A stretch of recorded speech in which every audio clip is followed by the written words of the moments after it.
With the Rise of the Abyssals patch coming to an end in a few weeks, I just wanted to go over the farming strategies that made me the most currency. I typically make around 20 to 30 divines per hour, and this is how I map. So we're going to go over my mapping strategies as well as what I target farms such as Citadels. So let's get into it. So over the past couple of months, I've ran over a few hundred maps testing the best mapping strategies, and I did test about 5 or 6 extensively. We're going to go in depth on 2 of the ones that I use, and we'll briefly touch on the others. But for now, let's first get into how rarity works in Path of Exile 2. Item rarity in this game on your person soft caps around 150%.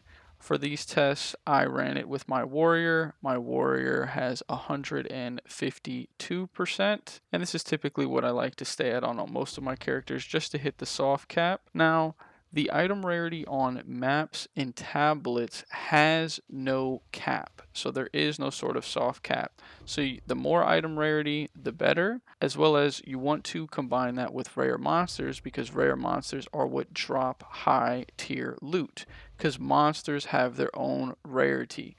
So, for example, a rare monster that has more modifiers as well as is buffed by an Asmiri spirit has more rarity.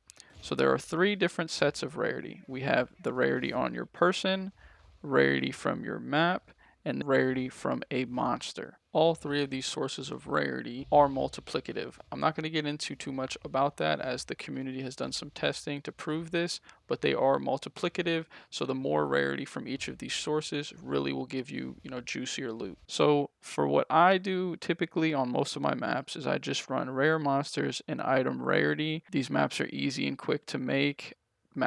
Creating maps is very, very boring and tedious, so I really just don't like the process, and I hope they slate this in the point 4 patch. However, this is what I do, so I typically just get a combination of rare monsters and item rarity, and then for the tablet setup, we run rare monsters and item rarity in the prefix. It doesn't matter how you do the 3. The goal here is to have over 200% increased rare monsters and over 200% increased rarity of items found in your maps. So however the tablet setup works that you need to run based off of your waystone is what you want. Obviously, the higher the better. So if you're able to get to 300% rarity or 300% rare monsters, that's just going to be even juicier loot for you. I typically run 2 breach tablets that have the 3 additional breaches and an additional breach. So when you do get those maps that have multiple breaches, then you'll make tons and tons of currency in that map. The final way that I map is running naturally overrun maps with the abyssal modifier stating monsters from abyss have increased difficulty and reward for each closed pit. So this is super juicy loot. Probably the best loot in the game. I would have to do more testing. However, you can get, 6 to 10 divines in one map with this. The problem with it is you do have to have a very, very good build.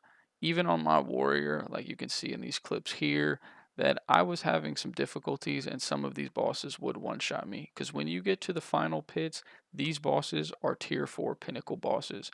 Like these rare monsters are hell. Well, that's unfortunate. Let's get into the Atlas passive tree. This is the Atlas tree that I run. It's a pretty standard setup. We're just targeting, precursor mods. We just want those effects to be increased. So we can see that I've got, the increased effect of precursor tablet modifiers, more of that, increased quantity of precursor tablets. Local knowledge, when testing, the different things, I did not run local knowledge at all. So this is typically spec'd out because I'm just too lazy, but you can definitely spec into, swamp and water biome maps to get more raw currency. I'm just typically too lazy. I hate going through all of the different menus. Other than that, you're just trying to, buff the, pack size, more rare monsters, and then rarity of items as well as some quantity. Now for the different things that we run, rituals, this is a pretty standard setup. This is the ritual setup that I run. It just is the best for getting those high tier omens. Delirium is not really too much of a concern. And then for our boss atlas, this is the way that I run. You can run whichever one you would like, though. You can run, the additional essence or the Esmeri Spirit if you really like. I personally don't like farming Esmeri Spirits, they just take too much time. But I typically go with the Strongbox. And then this is the breach setup that I run.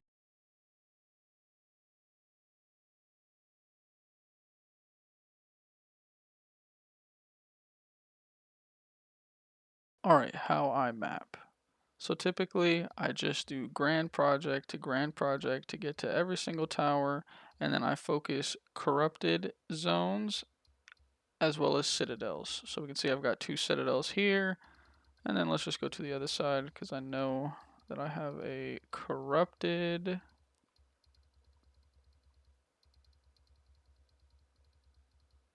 And then we've got some corrupted zones here. So again, you just want to target these areas, and then you don't want to run maps that have reduced quantity. You want to run maps that have the +1 to monster level area.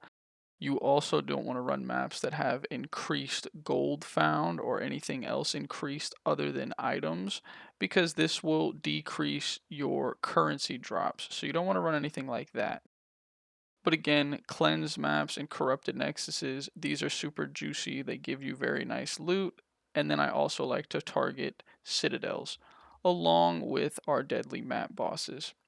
Now, what's also super important is some people will try to run every single map as juicy as possible. That is not always ideal. Some maps are travel maps. For example, maybe you put in a grand project here and I can't get to the tower down below. I need to run one map to get there. Typically, I will just put in a blue waystone and clear the map in like a minute or two because I don't care.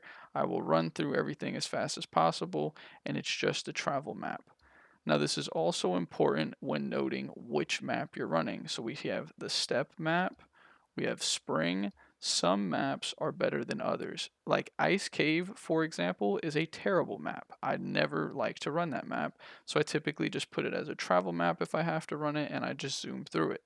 However, maps like Savannah or maps like Fortress, I really like. So those maps give me really good loot, and I like those maps. So I typically target these maps and I juice them to the fullest capability.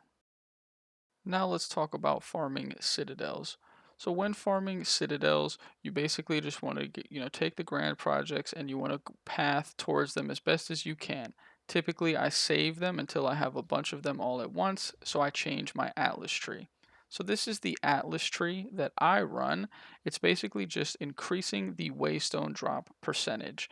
So it's pretty standard. It just makes it to where you can get more fragments so you get more currency because each fragment is about 1 to 2 divines. You can get 2 to 3 fragments when you do that. Now you also want to change your map boss atlas points, and you just want to make it to where you get increased quantity, waystones, and then you don't care about these side ones, you just want the quantity of waystones. You do want to make sure that you have all of these points allocated because these are what allow you to get calamity fragments, because there are 2 types of fragments: the standard ones, which are only worth a couple hundred exalts, and then the calamity fragments, which are worth 1 to 2 divines. So again, you want to make sure you have all of these points. To unlock these points, you just have to kill deadly map bosses and you'll get this naturally while playing the game. Now for the tablet setup for the citadels, you want to run increased quantity of waystones along with quantity of items, and then the first time I run a Visions of Paradise tablet. This allows it to be rerun again so you can just increase your profit. And then you just want to run another increased quantity of waystones tablet. The prefix doesn't really matter. If you can get quantity of items, great. If not, no big deal. Additionally, you want the waystone to have a high percentage of waystone drop percentage chance because this increases the amount of fragments again. That's what we're trying to do when we farm these citadels.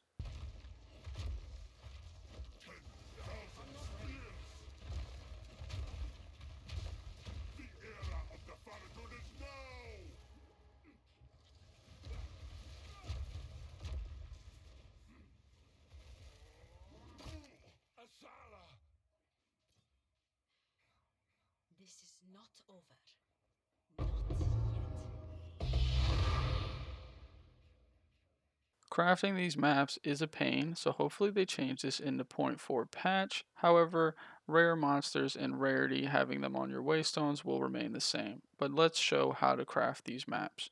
So typically what I do is I fill up my inventory and I do a bunch all at once. However, for this example, I'm just going to show all of the necessary currency required to craft one map. So typically you just want to max out the modifiers. You can also leave it to where there is one modifier remaining. However, I like to just spam it. So we're just going to max out this waystone. And then from here, you activate your Omen of Chaotic Rarity, use your Chaos, and then now I activate my preserved vertebrae, and it doesn't matter if it's a prefix or a suffix, I really don't care. You can target prefixes if you want those overruns. I personally just don't like to, keep having to use multiple currencies. Now we want to reveal at the Well of Souls, and you're looking for anything that gives rarity or rare monsters. So we have natural rare monsters in area. This gives you the extra rare monsters, so we're going to take that. And you can look at the PoE2 database website to see which modifiers give which stats. So we can see we have 30% rare monsters and 98% item rarity. Now we're going to add our paranoia,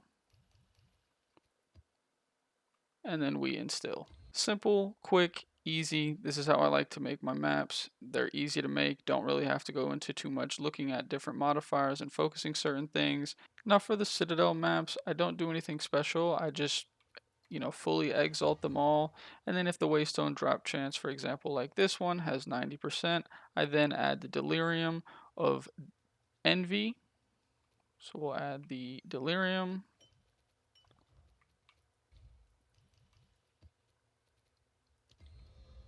And now I have a map that has 180% waystone drop chance. You can also desecrate to get this waystone drop chance to above 200%, which will guarantee you always get 2 fragments, and then sometimes 3 with an increased chance. However, it's totally up to you. You can also save, 1 revive if you're not strong enough and you just want to play it safe, but this is how I create those Citadel maps. So these are the past 20 maps that I ran using the breach tablet setup that I always use for mapping. This does not include any sort of citadels or naturally overrun maps. This is just strictly standard mapping with the 1 times irradiated tablet and the 2 times breach tablets. Again, we're running a combination of increased rare monsters and rarity with those additional breach chances. So we can see that I included everything that is just raw currency, no rare items that sold for good value. I did make note of high value uniques that I found, but I did not include them in my profits. All of the currency found was just converted into divines, and we have just I have a nice little resource here, and anything such as greater or perfect chaoses were just transformed into regular chaoses on this sheet. So we can see that the net gain from this session was about 31 divines. As for the maps per hour, I run about 10 to 12. I wanted to stay conservative though, so we're going to just say 10 maps per hour. Depending on your build, you'll run a little more or a little less, but I wanted to stay conservative just to keep it realistic for a viewer expectation. So the divines per hour was about 16.28. So 16 divines. Our net loss is about 6 divines. So our actual profit is about 10 divines per hour. And this is just with mapping. So no extra citadels, nothing, including deadly map bosses, any rare types of drops. So again, this is just pure raw currency.